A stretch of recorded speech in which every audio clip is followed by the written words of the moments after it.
everyone, and welcome to a very different literary circle. With us tonight we have co-authors Linda Barnes and one of the founder members of the literary circle, Gordon Hamme, who then moved on to chess and then moved on to other things, including writing. The book is about Phil Barnes, a craftsman. And if you've looked at some of the samples we've sent out, his work is truly beautiful. But what I thought I would do was ask Linda and then Gordon to introduce themselves first. So we had a bit of background as to how they came to do this. And isn't this terrible? That as I'm talking, my phone rings. And then they're going to share a presentation of about half an hour, telling us about Phil's life, his work, his amazing craftsmanship, and about how they came to write the book. So, Linda, would you like to start the ball rolling, please? Thank you, Frances. Hello, everyone. I'm Linda, Phil's wife, and thanks very much for the opportunity to talk to you all about the lovely book that Gordon and I have written. I, unlike Phil, came to my passion for craft only in the last 15 years, and my thing these days is to make stained glass. Before that, I was involved in the finance industry during my working life, but I now make small stained glass pieces which I sell locally. Phil and I shared a workshop, so we would be involved together. I'd be grinding colours and looking at colours with him for the pieces that he did, and he'd be doing bits and pieces for my stained glass and stained glass painting. So it was a very happy artistic collaboration for us. And I'm so glad that Gordon and I were able to produce this lovely book as a tribute to Phil. And I'll hand over to Gordon now so that he can introduce himself and tell you how the book idea came about. Gordon.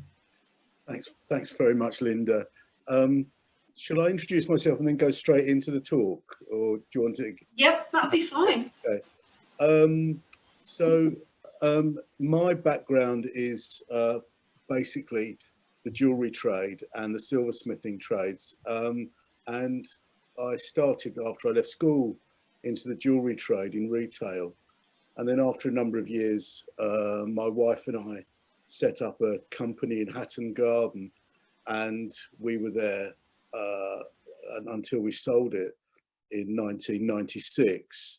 And people like Phil were really our clients. We would sell them metal, we would sell them what's called findings, which is components, and tools and machinery as well. So we would go around to workshops, we would go to craft fairs, and we would see people and chat to them. And we became absolutely fascinated by what people were doing. And what astonished me was the quality of the work in Britain, which was outstanding.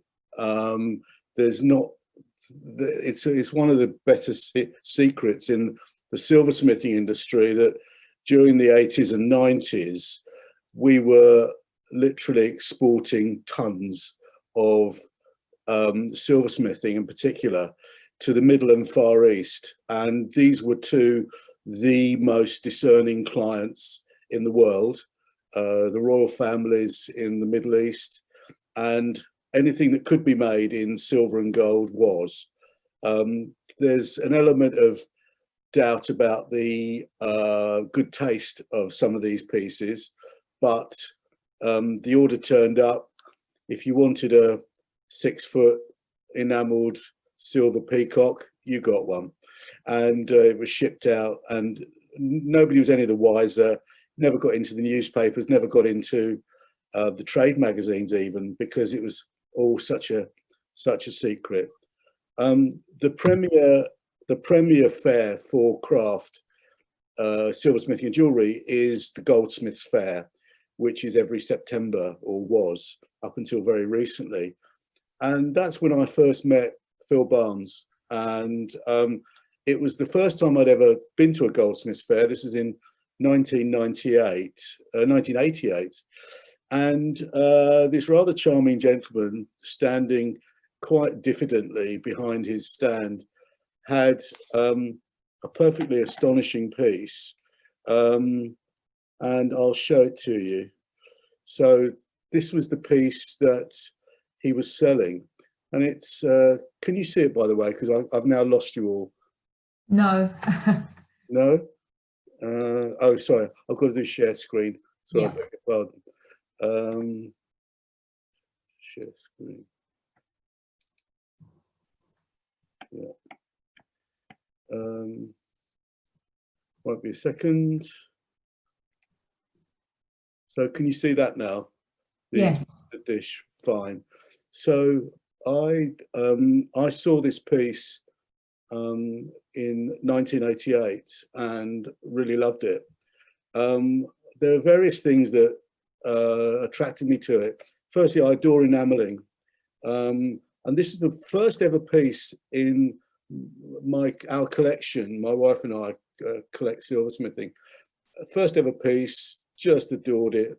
The colour, and what particularly attracted me was the fish himself. I'll say it's a him because I always view him as the king of the sea, and he's got real attitude, this fish. It's a real work of art that you know, nobody's going to get in this chap's way. He's really quite something. So that was my first introduction to Phil, and I bought the piece, and it's one of the most central pieces in our collection. From then onward, then after a while, I started to want to promote silversmithing, and invented, with the help of Goldsmiths, the Goldsmiths Company, British Silver Week, and then later Festival of Silver. And we organised a number of exhibitions. In the end, in a 10-year period, we did 95 exhibitions across Britain and Asia and Europe. And we did our best to promote silversmithing.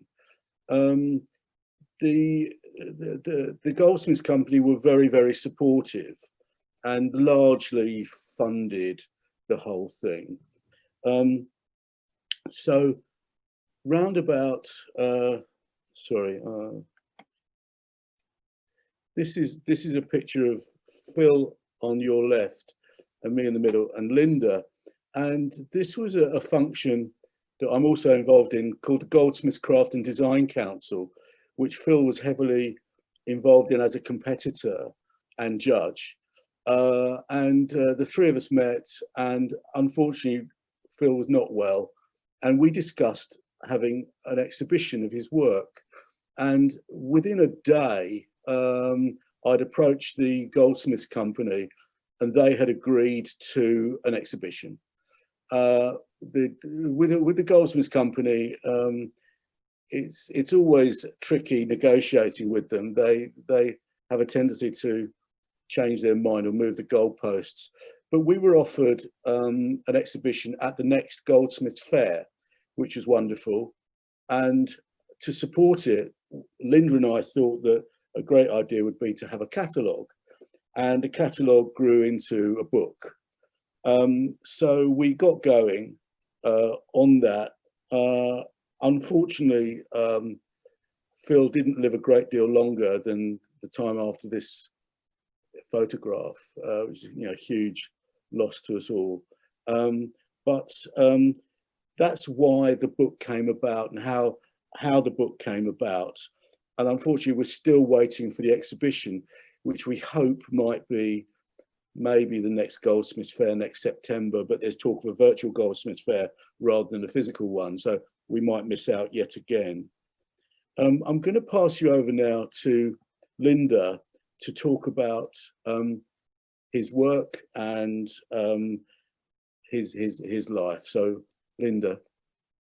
Thanks, Gordon. The next few slides will just give you a bit of an idea of the work that Phil did, and I'll just go through some of the techniques that he used. But he did actually produce a technical guide talking about his particular craft of champleve enamel, which was published in 2019. And if anyone's interested in the more technical side of how these pieces are produced, then that would be a really good thing to have a look at.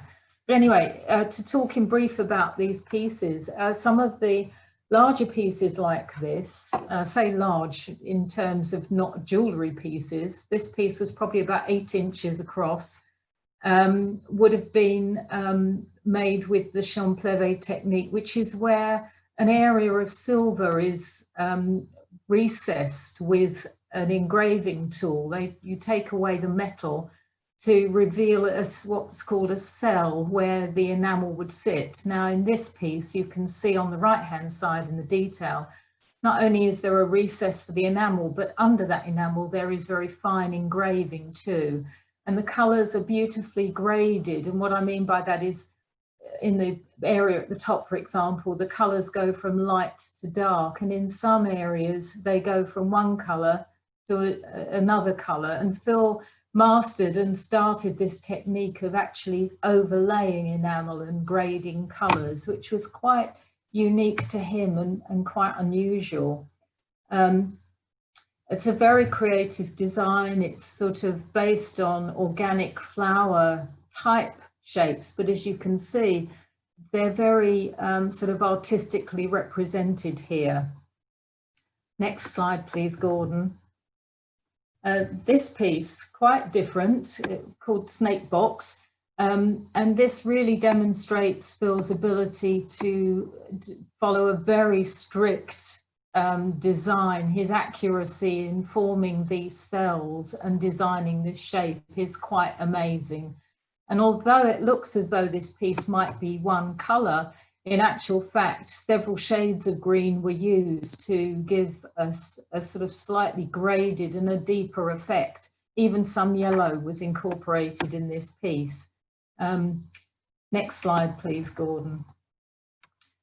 Again, a very different piece. You'll notice throughout the presentation that Phil was able to turn his hand to a whole range of design styles and rarely repeated the same kind of piece, never made something identical, never replicated. And these are all hand done, hand recessed, hand finished, hand polished. This one was based on materials and has a slightly mid to Far East sort of influence in the patterns that are included.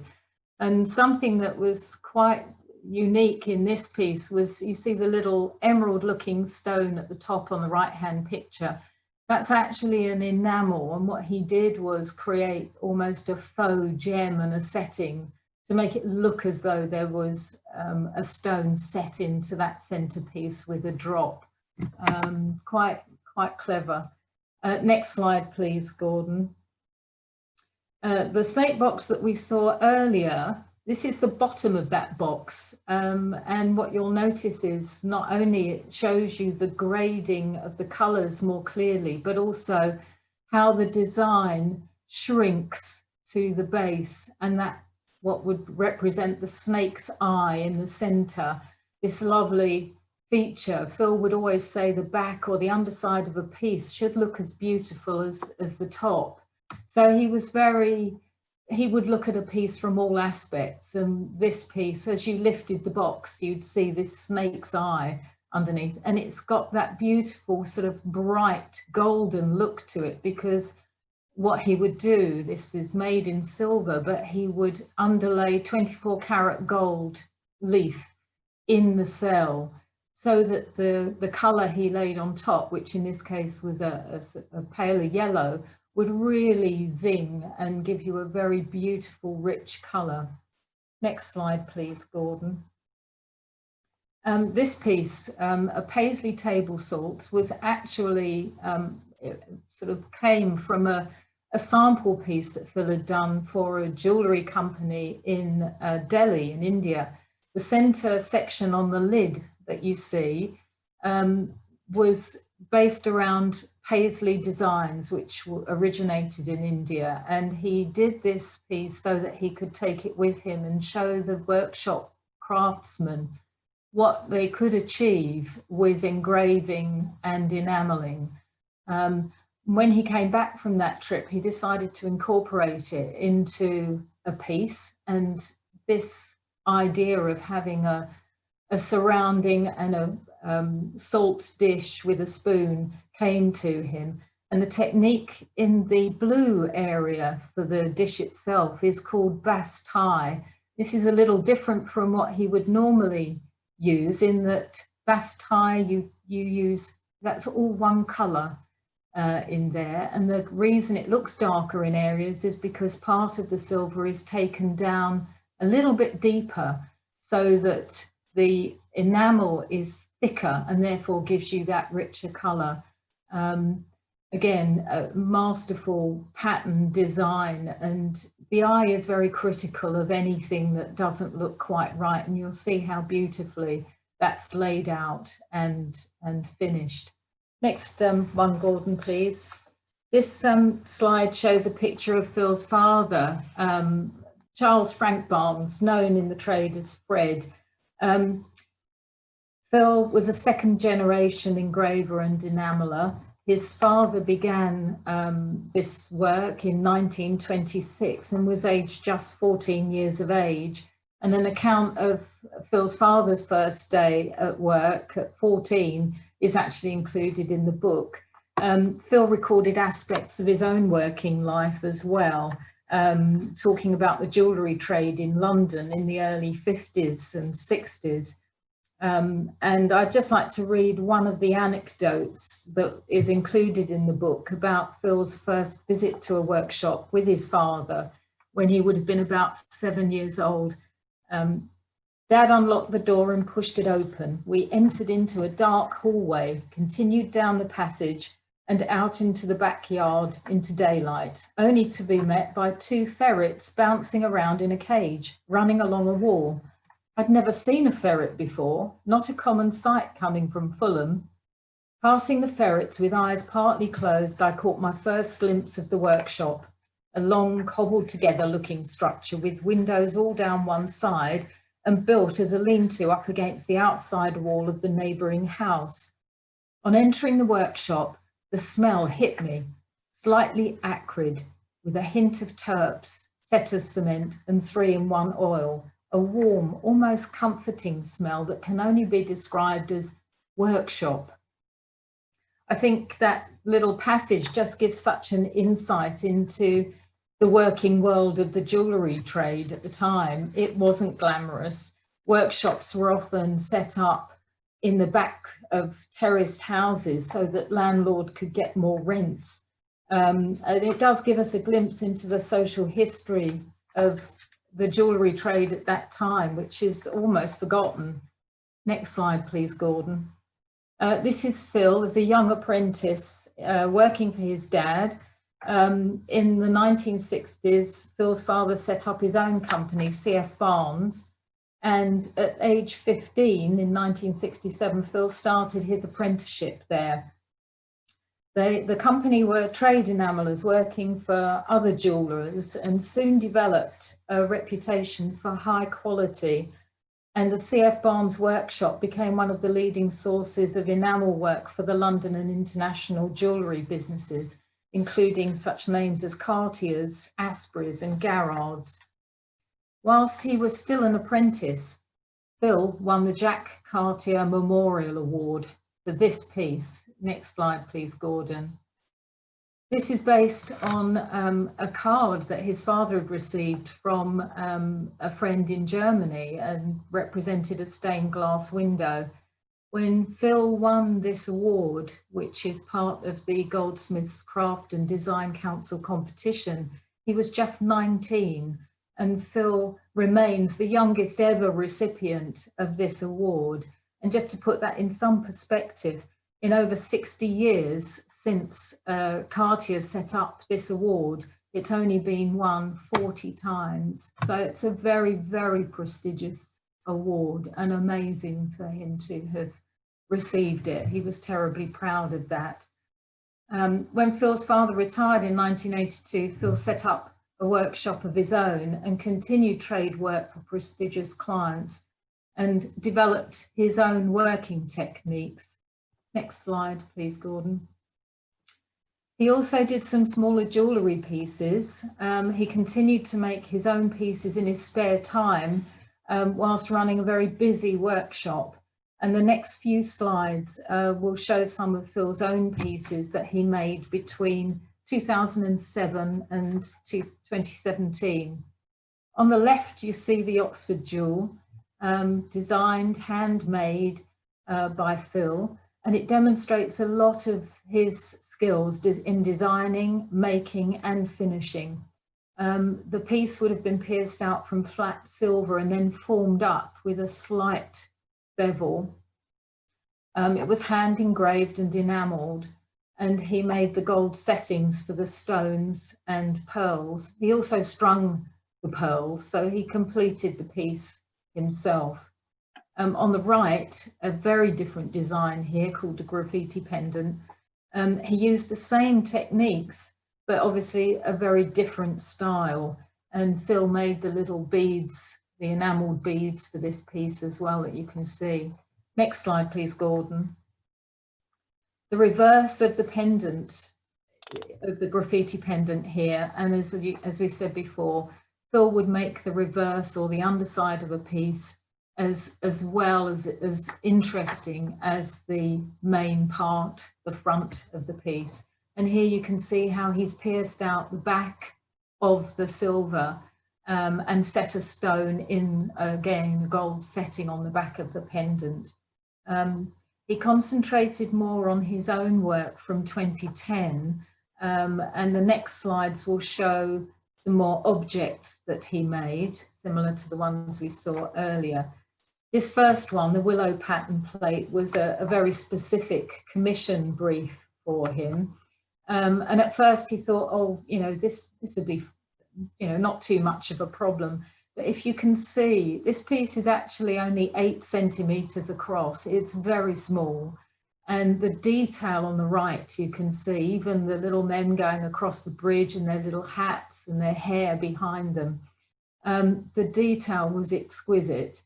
He did a lot of research into the Willow pattern plate designs to make sure that he got something that looked really authentic. He actually used 6 different shades of blue to create the right balance of colour in this piece. And it really is quite astonishing. The client was delighted. Next slide, please, Gordon.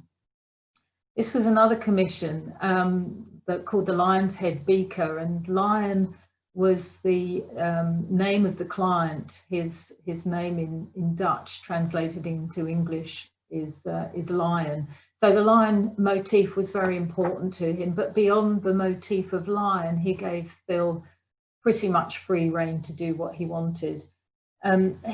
Phil gold plated the inside of the beaker when it was finished to just add to the richness of the piece, and the chain at the top represents strength. He accentuated this piece with bright cuts to highlight features, and I think, you know, the piece really does, you know, look amazing. The client was very, very happy. It's become one of the most important pieces in his collection, and he regards it as a family heirloom piece, which is so lovely for Phil to have been part of. Next slide, please, Gordon. As I said, Phil never repeated pieces. He didn't do the same thing again, but the snake box was so admired, and it was such a tactile, beautiful shape that he did decide to make a second snake box. And the shape was actually based on his grandfather's tobacco box that he had during the war, First World War this was. And it's again a beautiful sort of tactile shape. You can see the quality of the spinner who actually spun the shapes in how closely the lid fits the box. And you can see also how the pattern for the scales of the snake form over the shape. Again, beautifully engineered by Phil and engraved. And these colours, much more subtle, the cooler greys, and the shape even of the cells is different from the first box. Next slide, please, Gordon. Now on this piece, Phil wanted really to showcase his engraving skills, and the wind beaker has also a lettering across the top. Phil loved lettering, he loved handwriting and calligraphy, and you can see by his drawing of the piece as he envisaged it at the bottom how well he's translated that into the finished piece, and there's fine details which he took from sort of old sea maps, the compass, the sun, the blowing of the wind, all those pieces he wanted to incorporate. And this piece was actually bought as an exhibition by an ex-admiral of the fleet, very appropriately. Next slide, please, Gordon. And this abstract vase, you've got a picture on the right of the cells as they were recessed and engraved before the enamel was applied, so that you can just see the level of detail underneath this beautiful piece.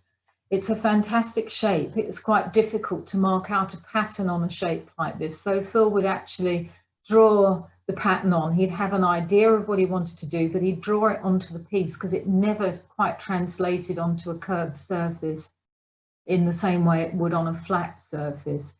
So he'd do this with pencil and then with felt tip pen, and he'd sort of take the felt tip off and change shapes to make sure that he got the balance right and that it looked good from all angles.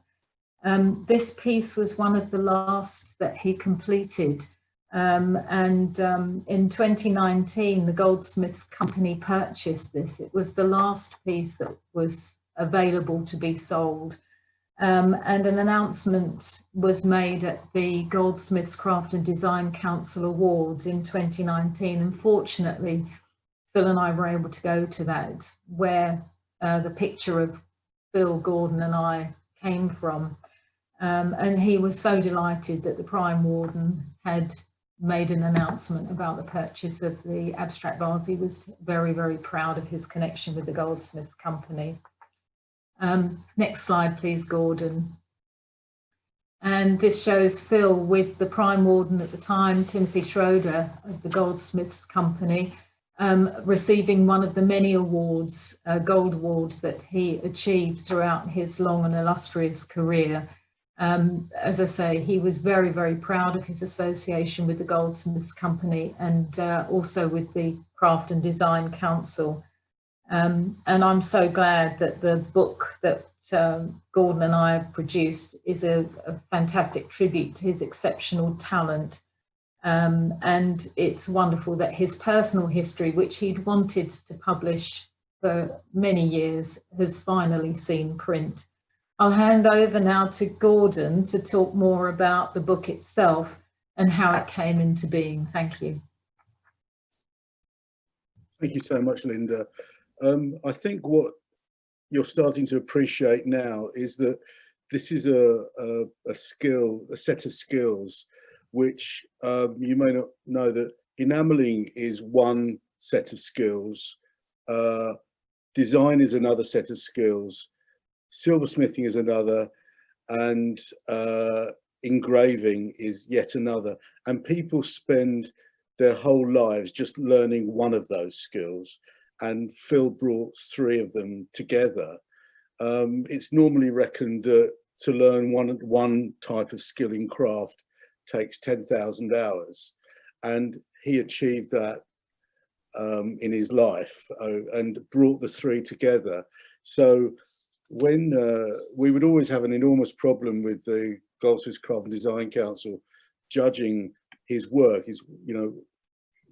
He used to enter pieces as enameling and just call it that, whereas and it was often mentioned that just the engraving alone could win a top prize, the design could win a top prize. And occasionally he would forget to tick the box that said, please judge as a designer, as a engraving.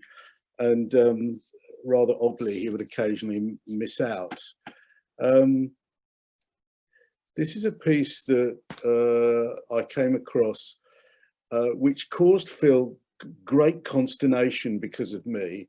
We were doing an exhibition in King's Cross at the Pangolin Gallery, and Phil brought his work, and there was a dealer turned up on the first day, and some very knowledgeable silversmiths, and most of the work that Phil brought was sold within the first few hours of that exhibition, and I think he was really quite taken aback.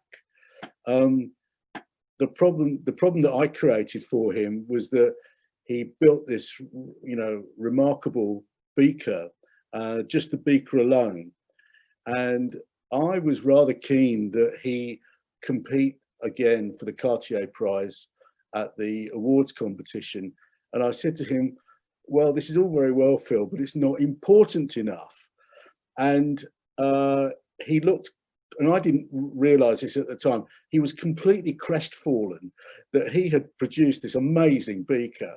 As you can see, it's an absolute riot of color, technical brilliance, engraving, and to be told it's not important enough by some bloke who knows nothing was really quite extraordinary. And I persuaded him to make the dish. There's an inner beaker and there's a potpourri lid inside of that. And some people might say that this is sort of gilding the lily, but I really wanted Phil to compete at the highest possible level and win the Cartier twice, you know. So anyway, he went away and he did make it. And when he finally handed it in at the competition, he said to the judges, "This is the best piece I've ever made."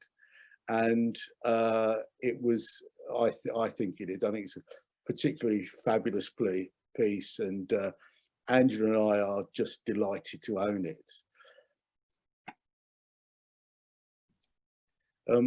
This is the man himself, and I should say a few words about him at this point, that really he was a very generous man, that he gave of his time hugely back to the trade. He trained a lot of people. He would give them a week of his time, and he's influenced very large numbers of people within the industry. When we published the book, we took orders from all over the world. And when I contacted these folk, they said, "Oh, well, I was taught by Phil. You know, he was majorly influential on their work." And so he has had an absolutely huge influence. This is the lovely green man box. I'm not going to talk about it particularly, but I wanted to talk briefly about my work with Phil to do with the book. As part of my thesis, I had to do a number of interviews, and I did, in the end, 60 interviews, which my supervisor said was about 45 too many. But the lovely thing was with Phil is, in our usual style, we went out to lunch, and a normal interview is about an hour, and that's 10,000 words, believe it or not, when you come to type it up, which is very tedious. And we sat and chatted for 3 hours. So that's 30,000 words that you have to then analyze. And it was such wonderful information concerning social history, the history of his apprenticeship, the West End and Hatton Garden, how him and his father interacted with these great workshops, and how he built a business. What came across was, this was a man who was, surprisingly to me, had a certain lack of confidence about his own work. and was diffident about abandoning his trade work and making purely speculative pieces. And I think this is why there's not that many, when you look at a lifetime of work, of speculative pieces, because believe it or not, he wasn't absolutely confident that he would earn a consistent living as a speculative maker. And as I said before, at the Pangolin exhibition, most all of his work was sold, and he was taking commissions on that at that exhibition. And it gave him a real boost at the age of 60 as to what he ought to be doing in the future. And I greatly encouraged him in that. So that was my relationship with him. And I would always encourage him to abandon the trade work. Concerning writing the book itself, I'm going to actually ask Linda in a moment to say a few words about this. This is a remarkable piece. We were very fortunate. Firstly, we had my thesis interview. There was a wealth of work from Phil's father, written work to do with the trade. There was Phil's work himself, and obviously Linda's experience of what was what. But on top of all of that, we had the most amazing photography. And for a book like this, that was of the most important aspect of it, that people would tend to look at the images and go like, wow, this is absolutely amazing. So that was a huge advantage to us. Linda, would you like to say a few words about this piece? Well, yeah, I mean, the particular difference with this piece is that you can see again, it's that Vase technique where you've got a colour overlaid on 2 levels of engraving, but also the little white specks and little black specks. That's actually enamel paint put on with a paintbrush as a final sort of flourish. It was based on, you know, the feathers from an owl, as it says, the owl feather beaker. And at the top, the idea was that it represented the feathers around the neck area going into those other beautiful, rich colours. And Phil did a setting for the lid for the stone on top, which is a sugarloaf cut citrine. And it's just a very beautiful shape, and the colour gradation, you don't really get an effect of enamel on pictures and images. You have to see the pieces, you know, really in real life, because as you turn the piece, the engraving underneath will catch the light in particular ways. And anyone who knows about looking through, this is where my fascination with stained glass comes from, anyone who knows about looking through coloured glass in different light sources will know that colours will change depending on time of day, light, artificial light, natural light. And what happens with enamel is, as the light goes through to the back of the piece and hits those engraved lines, they will alter the colour, a bit like fabrics with a warp and a weft with different colours. So it's a very lovely piece with just that little detail picking out those little spots on the feathers that you would see. Thank you. Back to you, Gordon. The book itself, we were very fortunate to deal with a jeweller called Ingo Henn, who had given Phil a great deal of work and taken imagery of the jewellery that he produced. We've got none of it here today because we haven't got time. But Ingo Henn is a world-class jeweller. He's German, and his father is a gem dealer of the highest quality. So the work is just outstanding. So we've managed to record that. Building the book itself, we used a designer in Chelsea called Michael, and we spent a great deal of time making sure that the images were absolutely spot on. And from that point of view also, choosing the printer was of enormous importance to us. Strangely, we got it into our heads that the book should be on what's called silk paper, which softens the image. And at the last moment, we said, well, let's have a look at it on gloss. And that really lifted the images, especially the stones in the jewellery. So that was quite a good decision. In the end, we didn't try to find a publisher. We didn't want to do that in the initial stages. So we printed 500 copies, and Linda and Phil had previously had a sort of how to enamel type book and had sold 1,600 copies. So we thought that we would have a market of about 1,000 copies plus. And so we're now working our way through selling this stock of books. Interestingly, we did approach one publisher, and they said it's too specialist. They thought they couldn't do it. But strangely, the gentleman that Linda talked about before, John DeLue, has a collection of contemporary silver, and he and I are writing a book under the auspices of that publishing house. So that's been very interesting. I'm somewhat aware that we're 3/4 of an hour in, and would love to take some questions if there are any. Do you have any? Are there any questions, Kate? Well, there are one. Val asked. I don't know whether Val wants to unmute herself and ask it, but one of the things she wants to know. Sorry. Happy to. Right. Please ask your question, Val.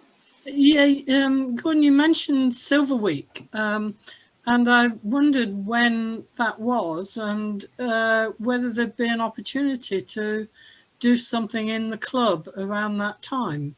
Yes, I did Silver Week in effect from 2008 to 2018, and to be quite frank, by the end of it I was exhausted, and I dealt with the worshipful company of furniture makers who are unbelievably even more flaky than silversmiths.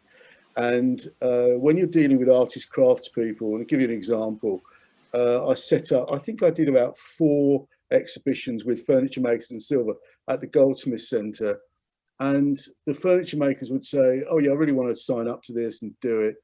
And then the day before the exhibition, they'd say, oh yeah, the piece that I committed, I've sold it, it's gone. I'm not turning up. And you're saying, and I said, you can't do that to me. You know, I've based an exhibition on this. And more often than not, I would have 15 furniture makers and about 110 silversmiths. And by the end of 10 years, I thought, do you know what? Enough's enough. And I've sort of done my bit for the world of craft. And at the same time, I was doing a PhD, which in itself is a little bit stressful.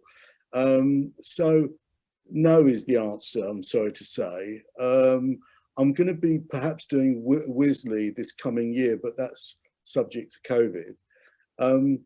I haven't completely abandoned exhibitions, but I think it's somebody else's turn.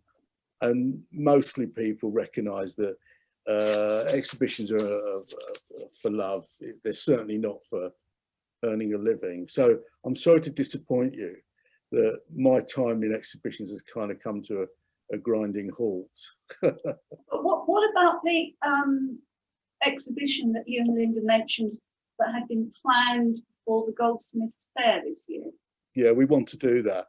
We want to do that. That is going to be a very specialist exhibition, bringing in Phil's work from all over Europe. And in itself, it's going to be a huge task to make it happen. And the biggest task of all is just negotiating with Goldsmiths Hall to make it happen. And at the moment, we're on hold. So yeah, that's the nature of doing exhibitions, that you're on and then you're not, and then you're on again. So having a separate life is quite problematical. And there was also a question from Noel. I don't know if Noel is still with us.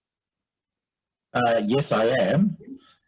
Can you hear me? Yeah. Yeah. Okay. Guys, I'm somebody who can't do anything with my hands successfully. So I'm really interested in what was the response from Phil's peers, the other high quality contemporaries in his work.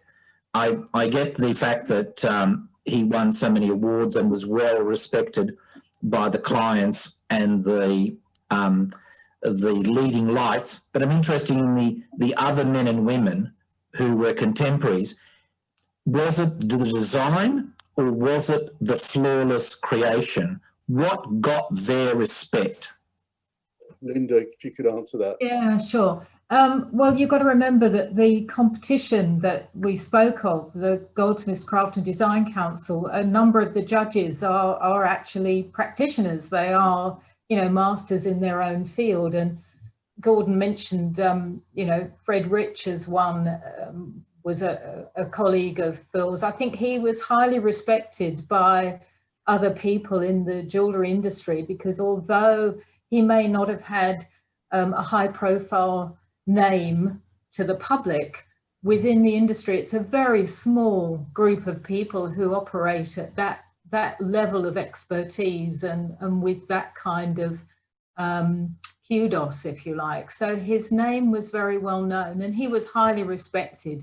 They would, you know, they were friends, colleagues, and I think that you could ask 3 different amazing enamellers, silversmiths, what was Phil's, you know, what to you was Phil's most important, you know, quality, and you might get 3 different answers, because Fred Rich, for example, who did the Zoom talk with us last year, was saying that he was blown away by the fact that Phil was able to polish the enamel to such a degree. He was seamless, he was parlous, no one could touch him for being able to handle the polishing of enamel. Now, it might seem like, for someone who's not an expert, might seem like a fairly simple thing to do, but it takes huge skill to do it to such an extent where you can have a completely smooth reflective surface for those enamels to really show their best.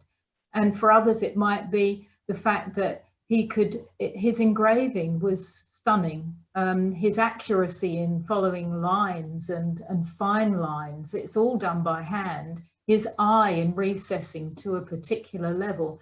I mean, if you ask anybody to take a piece of silver down, say, you know, 1/2 inch square or something by 3 mil, could they do that and get it flat? He could, and he did it by eye, you know. So his skills in not slipping when he would do the bright cuts after he'd enamelled everything, if one slip, you cut that enamel, the piece is ruined. So, you know, it's rather difficult to say what would be, you know, his most important quality to other people who are at that sort of level. It could be, he was a master in many aspects, but very, very respected, and he generously passed on his skills to students. He mentored, and his father mentored students, probably in their thousands when you look at it, how his skills have been passed down through. Following on from that, Linda, Janet Berridge has a question. Janet, could you unmute and ask your question? Yeah, that carrying on from that, you've half answered the question already by saying he mentored people, but did he actually train somebody to take on, you know, to continue what he had started? Is the business still going? Well, his business is not still going because his business was him. But during the time that when his father retired and he started his own business, he actually mentored other engravers and enamellers and worked with an enamel painter as well. And he had, not all at the same time, but he had 3 apprentices. He was master to 3 apprentices during his time. Now, each apprenticeship will take between 3 and 5 years. So you can see how much of a commitment that is to training other people. He also taught at the Sir John Cass School of Art and Design in London for 15 years as a part-time lecturer, whilst also continuing his own business. So he had a huge commitment to passing on those skills. He ran workshops. We had workshops at home for people from Japan, France, Switzerland, Holland, America, Australia, even, you know, Brazil. So yeah, he was very passionate about passing on those skills and mentoring people. He would get phone calls and, you know, saying, oh, I've got this problem, you know, this color isn't working, or that's not happening, you know, can you help me? And he would, you know, he was not a too proud a man to help anybody who had a genuine sort of love. He was passionate about his craft and he would want to help others. That's wonderful. Thank you. It's so good when something like that is passed on. Yes. Thank you. I think to put it in perspective, in the country at the moment, we've got, or did have, three truly world-class enamellers: Phil, Fred Rich, and Jane Short. And Fred sells his vases. His order book is 5 years forward at the moment, and he's in his mid-60s. Jane is similar, and a Fred Rich vase sells for £250,000, and they've got orders going forward. One of Phil's apprentices, who now works for herself, is a lady called Sarah Wilson, and her output is so minuscule that with a lot of these folk, unfortunately, there is so little work that gets produced because it takes so long, and they're so conservative about their designs. Because also what we haven't mentioned is that many of these pieces, every colour that you use goes into the kiln another time and goes, the enamel melts at about 1,000+ degrees. So you're on risk 20 or 30 or even 40 times with a piece that you're making, and it can just melt. I mean, it rarely does because these people are so good. But the problem that you end up with is that you're creating stresses on the piece itself, and you end up with a problem called ping, where the enamelling literally pings off. And it is repairable to an extent, but you don't want it. And a piece of enamel can ping off years later. So that's part of the problem. So unfortunately, there's relatively little of this work around. So to give you an idea. Are there any other questions? We've only got a couple of minutes, and this is usually the time when we start rounding up and saying we'd continue the discussions in the bar. Yes. Yeah, but I did wonder, Gordon, you took us through the, let's call it the production process of the book. Yeah. But did you basically self-fund and self-publish it?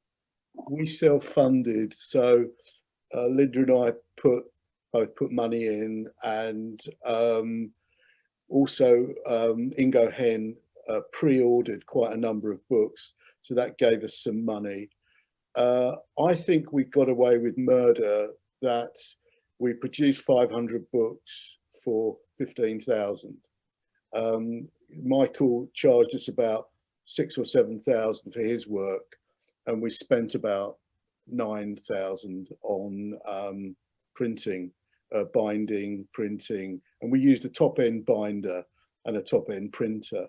So it's interesting that the next book I'm doing is costing quite a lot more, and I don't think it's going to be as good. That's what's interesting. So we've sought publishers. Thus far, we haven't got one.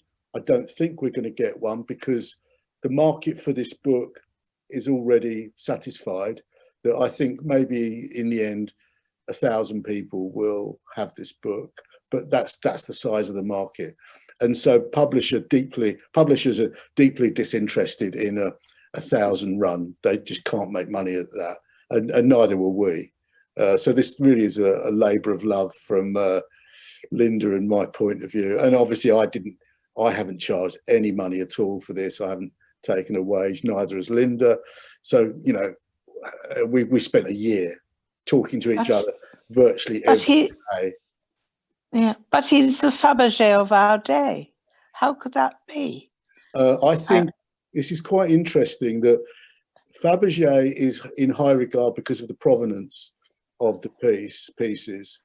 I think, and this is purely a personal point of view, I think Phil's work is superior to Fabergé enamelling and craftsmanship and engraving. Yes, because it's personal. Fabergé was manufactured. Yes, absolutely. Yeah, you're absolutely It was right. a factory of 500 people and outworkers, and Yes. mostly it was what's called machine engraving, and fairly uninteresting engraving, and one colour often of enamelling. So some of these pieces that Phil made with 20 or 30 colours, and great. Having said that, Phil was asked to repair certain Fabergé pieces for the Russian government, which he did. So he has worked on original Fabergé pieces too. Right. Gordon, Janet has a question for you. Yes. How much does the book cost? £30 plus. Oh, You're joking. It's nothing for that kind of book. It's absolutely nothing. I was expecting No, you to say £300, and I would pay that. I have a friend who's a No, we can wait. That don't. We can all get. Right. No, I mean, I've got a friend in Birmingham who is a jeweler, and he would love a book like that. It's wonderful. Yes, well, buy it from Gordon's website, Festival of Silver, please. Right. Okay. Well, it's 11 minutes past 7. I would really like to thank both Linda and Gordon for, I think, a unique literary circle evening. And I can see Janet clicked on her applause, so that even though it's silent applause, Unmute, and we can clap properly. yes. yes. Yes. Definitely. Thank you. Everybody has the link if you want to order one of those few copies that they have left, and if you ask them really nicely, they might autograph them for you. Can I ask for Gordon's email address? Because I had it, but I haven't now. I can circulate it if it's all right with Gordon. Is that all right? Okay. Yes, thank you. Same for you, And Jen. we have invited him to the 10th anniversary event as when it happens. Yes. It might not be May now. We're not quite, we actually would like to be together for the 10th anniversary event, but we are, I think, going to feature it in the newsletter. News magazine, aren't we, Kate? Magazine. Yes, the magazine, which is coming out in May, which will actually be exactly 10 years. Because Janet and Angela are founder members as well, aren't they? Are you? Yes. Yeah. Okay, everyone. Thank you. Next, Thank you. Thank you. Next month. Wonderful evening. Well done. Thank you, Gordon. Thank you, everyone. Thank you, Linda. 16th. Bye. Bye. Bye.